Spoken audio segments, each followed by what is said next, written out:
오늘의 10분 말씀. 열왕기상 12장 25절로 33절입니다. 바로 전 본문에서 솔로몬 왕의 뒤를 이어 유다 지파의 왕이 된 르호보암의 어리석은 삶의 패턴들을 살펴봤습니다. 그는 유다뿐만 아니라 온 이스라엘 지파의 왕이 되기 위해 엄청난 무리수를 두기 시작합니다. 젊은 신하들의 조언을 이용하여 백성들을 통제하고 압제하려 했습니다. 그러자 북쪽의 10지파 백성들 또한 언약의 가문 다윗 가문을 버리게 됩니다. 더 나아가 르호보암 왕이 보낸 중재자 역군 감독 아도람까지 그들은 돌로 쳐 죽이고 르호보암 왕까지 죽이려 했습니다. 그때 르호보암 왕은 몸을 피해 달아나 이스라엘 10지파들과의 전쟁을 준비합니다. 르호보암 왕은 온 이스라엘의 왕이 되고자 계속해서 어리석은 무리수를 두었습니다. 그의 삶에는 하나님의 말씀을 찾지 않습니다. 이것이 그의 삶에 반복적으로 보여지는 어리석은 패턴입니다. 하지만 의외로 전쟁을 앞두고 하나님의 말씀, 전쟁하지 말라라는 그 말씀 앞에 순종함으로 전쟁을 멈춥니다. 이 부분은 우리들이 배워야 할 그의 자세입니다. 오늘 본문은 쌍방을 이루는 북쪽의 10지파의 왕이 된 여로보암을 살펴봅니다. 열왕기서가 남쪽의 르호보암 왕을 통해 우리에게 준 교훈이 있다라면 오늘 본문은 동시에 북쪽 왕 여로보암을 통해 주는 교훈이 있습니다. 여로보암은 세상적으로는 능력이 있는 왕입니다. 하지만 그에게 가장 중요한 것 한 가지가 빠졌습니다. 하나님을 경외하지 않습니다. 비록 그는 하나님으로부터 10지파의 왕이 되고 또 말씀에 순종시 이스라엘을 그에게 주시겠다라는 그 언약을 붙들기보다는 인간 왕의 능력으로 북이스라엘을 건설해 갑니다. 여로보암의 모습이 우리들의 모습은 아닌지 점검해 보셔야 합니다. 겉 모양은 크리스찬인데 예수님을 따른다라고 하는데 실질적 삶은 이 땅의 성공을 위해 안간힘을 쏟고 있는 우리들의 모습을 드러내고 있는 것은 아닌지 점검해 보게 됩니다. 다시 한번 내 삶의 실질적 우선순위를 점검하는 시간 되시길 바랍니다. 오늘 본문은 크게 두 부분으로 나눌 수 있습니다. 첫 번째, 여로보암의 왕국 건설입니다. 두 번째, 여로보암의 불법입니다. 첫 번째 부분은 여로보암의 왕국 건설입니다. 여로보암은 말씀, 언약 위에 세워진 나라가 아닌 본인 이름 위에 그의 나라를 세워갑니다. 25절서부터 27절입니다.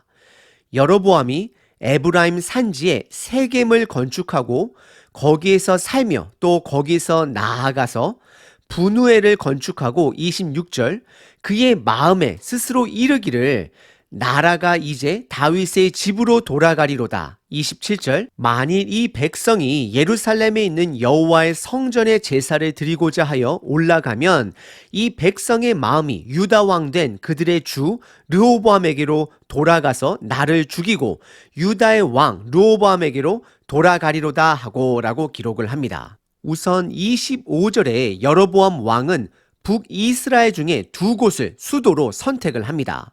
먼저 선택한 곳은 세겜입니다. 세겜은 믿음의 조상 아브라함이 가나안 땅에 들어와 처음으로 제단을 쌓은 곳입니다. 그리고 르호보암 왕과 두 차례 만남을 가진 정치적인 장소가 되고 상업적, 군사적으로 유리한 위치가 됩니다. 그는 그곳에 수도를 세우게 됩니다. 그리고 그가 두 번째 선택한 수도는 바로 분우엘입니다. 요단강을 중심으로 서쪽에 있는 것이 세겜이고 동쪽에 있는 것이 분우엘입니다. 결국 여로보암은 행정적으로 북이스라엘을 통제하기 위해 서쪽에는 세겜 그리고 동쪽에는 분우엘의 수도를 세우게 됩니다. 사실 여로보암이 그의 왕국을 세워가는 모습은 솔로몬과 비슷한 점이 많습니다. 솔로몬이 초창기 때에 하나님이 주신 지혜로 나라를 행정구역을 나누게 됩니다. 하지만 여로보암은 하나님의 지혜가 아닌 세상적 정치로 나라를 통제해 가고 있습니다. 그리고 솔로몬 또한 처음에는 하나님을 사랑하였습니다. 하나님의 말씀을 경외하였습니다. 하지만 그는 1000명이 넘는 아내들을 사랑하게 되고 결국 그들의 우상들을 섬기게 됩니다. 여로보암 왕 또한 하나님께서 그에게 10지파의 왕이 될 것을 말씀해 주셨습니다. 하지만 오늘 본문은 여로보암은 하나님의 그 말씀, 언약을 붙들지 않습니다. 안중에도 없습니다. 하나님의 이름이 아닌 본인 이름 위에 그의 나라를 세워가고 있습니다. 우리들 삶 또한 돌아보셔야 합니다. 하나님의 말씀이 아닌 나의 업적과 나의 이름 위에 나의 삶을 건축하고 있지는 않은지 점검해 보셔야 합니다. 그리고 26절에 보시면 그는 걱정하기 시작합니다. 특별히 성경이 드러낸 그의 태도를 보시게 되면 그의 마음에 스스로 이르기를 나라가 이제 다윗의 집으로 돌아가리로다 라고 걱정하기 시작합니다. 그는 남쪽에 르호보암 왕을 견제하고 있는 것입니다. 여로보암 왕은 말씀의 능력으로 나라를 통제하는 것이 아니라 인간 왕의 능력으로 나라를 통치하려다 보니 많은 걱정이 그의 삶을 채우게 되는 것입니다. 우리들의 삶도 마찬가지입니다. 내 삶에 말씀의 능력을, 언약을 붙들지 않으면 결국 나의 삶을 나의 뜻 위에 세워가며 걱정만이 앞설 수밖에 없습니다. 왜냐하면 말씀의 능력이 아니면 나의 능력으로 나의 뜻을 이루어 가야 하기 때문입니다. 그리고 이어지는 27절에 여로보암의 생각은 점점 커져만 갑니다. 그의 걱정은 눈덩이가 불어나는 것처럼 점점 불어나고 있습니다. 그는 백성들이 절기 때가 되면 남쪽의 르호보암 왕이 통치하는 예루살렘 성전에 내려가 제사 드릴 것을 걱정하기 시작합니다. 그리고 실질적으로 역대하 11장에 보시면 레위인들은 남쪽 성전으로 이동하기 시작합니다. 그러다 보면 자연스럽게 르호보암을 그들의 왕으로 세우고 본인을 죽일 것이다라고 그는 스스로 생각하게 됩니다. 사실 여로보암이 걱정하는 것이 현실성이 없는 것은 아닙니다. 이스라엘 백성들은 실질적으로 남쪽의 르호보암 왕을 죽이려까지 했습니다. 그럼 그 동일한 백성이 여로보암 또한 제거할 수 있다라고 그는 판단한 것입니다. 오늘 본문의 첫 번째 부분, 여로보암 왕은 본인 이름 위에 그의 나라를 세워갑니다. 두 번째 부분은 여로보암의 불법입니다. 그는 이미 하나님의 언약과 말씀은 안중에도 없고 경외심도 없습니다. 다만 여호와의 이름을 빌린 불법 종교를 만듭니다. 총 3가지 구체적인 불법을 저지릅니다. 한번 찾아보시길 바랍니다. 28절서부터 33절입니다. 이에 계획하고 2 금송아지를 만들고 무리에게 말하기를 너희가 다시는 예루살렘에 올라갈 것이 없도다. 이스라엘아, 이는 너희를 애굽 땅에서 인도하여 올린 너희의 신들이라 하고 29절 하나는 베델에 두고 하나는 단에 둔지라 30절 이 일이 죄가 되었으니 이는 백성들이 단까지 가서 그 하나에게 경배함이더라 31절 그가 또 산당들을 짓고 레위 자손 아닌 보통 백성으로 제사장을 삼고 32절 8째 달 곧 그 달 15째 날로 절기를 정하여 유다의 절기와 비슷하게 하고 제단에 올라가되 베델에서 그와 같이 행하여 그가 만든 송아지에게 제사를 드렸으며 그가 지은 산당의 제사장을 베델에서 세웠더라. 33절 그가 자기 마음대로 정한 달 곧 8째 달 15째 날로 이스라엘 자손을 위하여 절기를 정하고 베델에 쌓은 제단에 올라가서 분향하였더라라고 기록합니다. 저는 왠지 여로보암의 불법을 보면서 북한의 그 한 사람이 생각이 납니다. 첫 번째 여로보암의 불법은 눈에 보이는 금 우상 송아지 2개를 만들게 됩니다. 28절에 보시면 이에 계획하고 라고 시작을 합니다. 이 계획하고의 원어는 누군가 의논할 때 사용되어지는 단어입니다. 유다의 르호보암 왕이 원로들과 젊은 신하들의 조언을 들을 때 사용된 동일한 단어입니다. 여로보암 또한 신하들과 상의해서 결정한 곳으로 보여집니다. 그들이 결정한 것은 2개의 금송아지를 만드는 것입니다. 매우 전략적이고 백성 중심적인 생각입니다. 그의 계획에는 하나님의 말씀을 찾아볼 수 없습니다. 28절에 여로보암 왕은 백성들에게 다시는 남쪽 예루살렘에 올라갈 것이 없다라고 말을 합니다.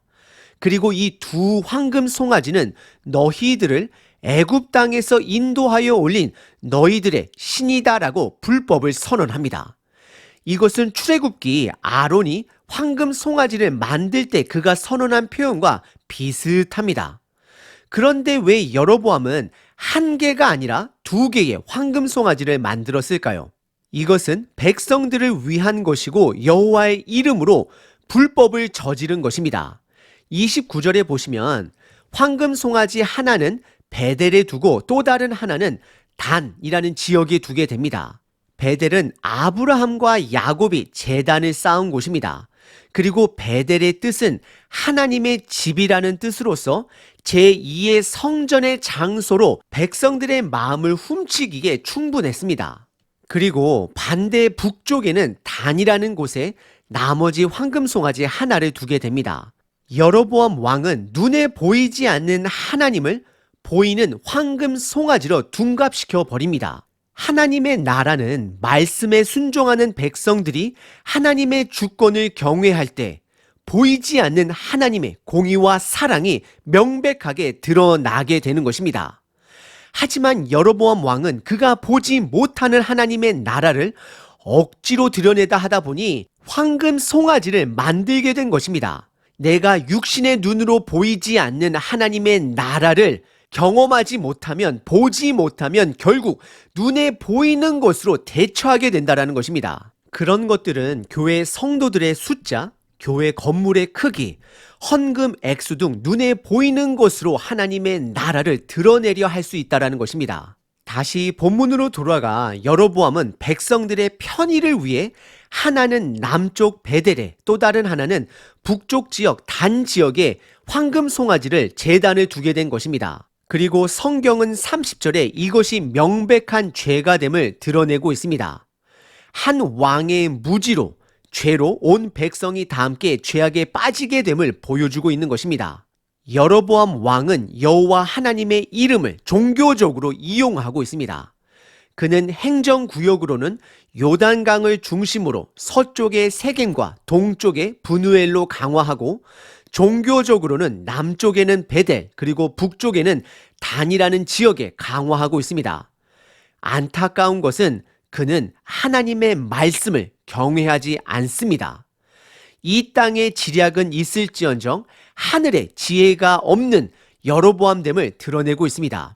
그리고 2번째 여로보암의 불법은 31절에 그들이 새로 만든 산당의 레위 자손이 아닌 다른 지파 백성들이 제사장을 감당하도록 하게 합니다. 이것은 제사장의 법규와 성막의 법규를 자세하게 다루고 있는 레위기서를 완전히 무시한 그의 행동이 되는 것입니다. 그리고 이어서 여로보암의 3번째 불법은 32절에 광야 생활을 기억하는 7월 15일에 드려지는 초막절 또한 그들의 편의대로 8월 15일로 옮기게 됩니다. 그리고 33절은 여로보암이 그가 정한 절기에 사람의 장소에 제단을 쌓아 분향했음을 성경은 기록하고 있습니다.